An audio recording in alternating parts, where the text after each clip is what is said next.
guys. Happy Sunday to you. It's good to be here. Good to be back. I think this is gonna be my last one. I think this is gonna be my last frequently asked questions. People are starting to come back to church now. It doesn't seem like it's as necessary as it was, and so yeah, let's go on and say that this is gonna be the last one. I just do not understand. I keep touching my screen where it says share to a group and nothing happens. So, oh well. Worry about that later. We'll share it later. So, once people start kind of filling in, I'll be glad to take your questions, and I'm going to stay here just as long as you want me to stay here today. But yeah, this is going to be our last one, I think, for the summer at least, and we'll do the normal frequently asked questions series come this fall, or come August, when you can ask questions at the church. So this has been a good run. I've enjoyed using things like Facebook. Hey, Bill Boyd, you and me, baby, we're the faithful crowds. I've enjoyed using things like Facebook to stay in touch with y'all while we weren't able to get together. But now, like I said, church is back and people are coming in, and we got two services. So I think we can start winding some of these things down, and I think that'll be good. It'll be good for me to get a little rest and to be kind of on a little less often. So today I preached on work, which may seem weird, but this fourth commandment is really interesting. You know, the Lord says, 6 days shall you do your work and do all your labor, and seventh day is a Sabbath unto the Lord. And I've always really viewed that as a two-part commandment. I mean, you can't keep the Sabbath one day if you're not doing your work and the other 6 days. And so that's why I wanted to talk about that. And I just don't think it's a topic that we talk about a lot. I don't think we talk about work nearly enough. Hey, Josh Bowen, thank you for joining us. I really appreciate you. So I wanted to talk about work today and really just how important it is to who we are and to how we do it and what we do and how we glorify God in it. And I think I made clear that I wasn't simply talking about the employment that you get paid for, but it's whatever your calling is, whether that's running a household and raising children or managing your property. You know, the idea of your work just being what you're paid to do, that's a very modern, very limited definition. For the first, how long you think human history has lasted, let's say 10,000 years. For the first 10,000 years of human history, if you'd asked somebody, do you work outside the home? They would have looked at you like, what? People lived on the farm and they worked the farm, and people lived in the blacksmith shop and they worked the blacksmith shop, or people lived, wherever they, ran a store out front and the house was in the back, and all those things. There was no separation between work and life. Everybody worked in the home. Everybody did what was necessary to make the home thrive, and if that included bringing an income by selling animals or by doing a trade, being a carpenter or whatever. There wasn't this separation between work and home. And so that's a big part that it makes us confused. And we want to say, well, when am I at work and when am I at home? And that line's it's a new line. If I was going to use technical terms, I would say that's industrialism, not the agrarian culture that the Bible's written for. So that might bore you to death, but it's an important distinction. It's really an important distinction when you look at people who are raising children, especially moms. Hey, Kathy Crawford. A lot of times I think women have this ideal, more technically, that they should be able to do everything involving running a household and raising their children on their own. And that's an ideal that's never been done. Nobody's ever done that in the history of the world. It's always taken a community. Typically, people would live with their mom, with their dad, with their sisters, and they just kind of add on rooms, and houses would grow, and you would all help each other. And children would be raised around their cousins, and this idea of doing something alone is completely new as well. So there's a lot of modern concepts about work that are very, I think, unhealthy, but definitely need to be corrected as we try to strive toward a biblical view of work. Whatever your occupation is, like I said, just kind of carving your life out. That is all work. So that is a little bit of an introduction. Y'all have any questions about work? Did I raise any questions today? What do y'all think? Hey, Josh Johnson, Bob Lim, Keith King from Cleveland, Mississippi. Good to see all y'all. Good old Donnie Williams and Pete Hatton. Thank y'all for checking in. If you weren't here when I made the announcement, this is going to be my last frequently asked questions for this period. I think we've kind of pushed through the worst of the coronavirus quarantine. That's assuming that when this second outbreak comes, which it has already come, that we won't. I'm assuming that we won't go back to quarantine. I think I've been talking to doctors, and what they're saying, and I think it's true, is that the second outbreak is definitely on the way, but people are so tired of quarantine, and we're not doing that again.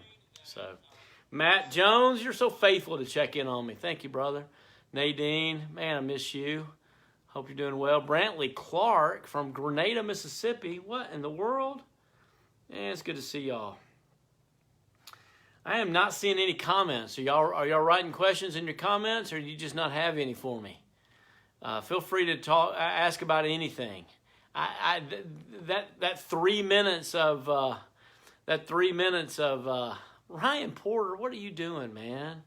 Good to see you, brother. I was thinking about First Presbyterian today. Hey, Michael Boyd.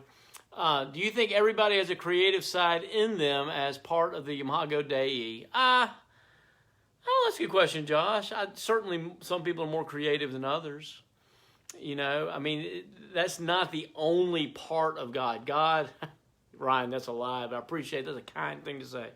A lot of things, somebody's trying to make me jealous talking about the lake. A lot of times when we want to talk about what it means to resemble God, we want to focus on creation, like it's the only thing that he did, and that's not his only work.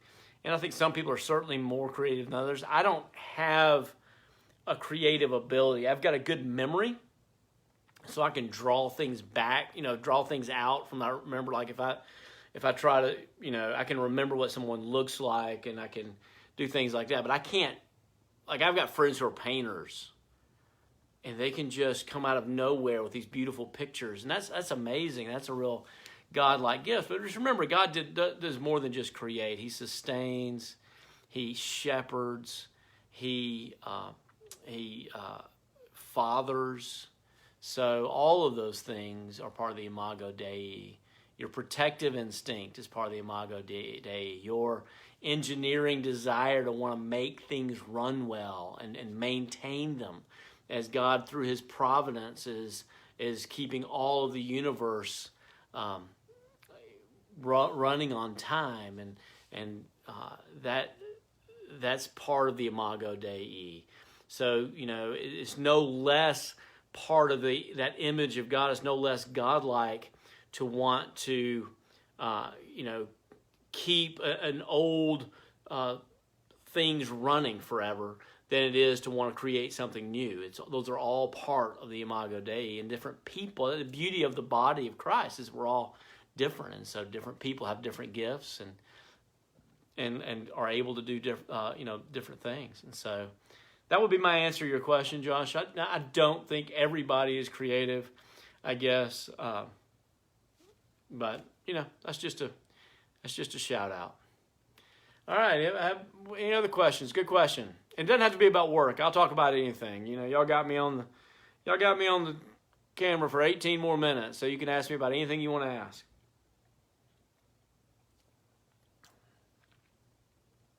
Hey, Lydia Allison. Hope things are going well. Jenna Carper, I hadn't seen you in a while. Nikki Brandstatter. Hope you're able to come back to church soon. Y'all feel free to come in. We're talking about Don't tell anybody. This is not public knowledge yet. But we're talking about letting people take their masks off when we're not singing. So David Hall, Dr. Hall, said, as he studies, as he's looking at, what's spreading the germs and what's not, he thinks it would be okay for us to take the masks off, while I'm preaching. But singing, he's pretty confident is still a good way to spread germs. And so, we're all living this, and we're all trying to figure it out. So, what other questions do you have for me? Anything?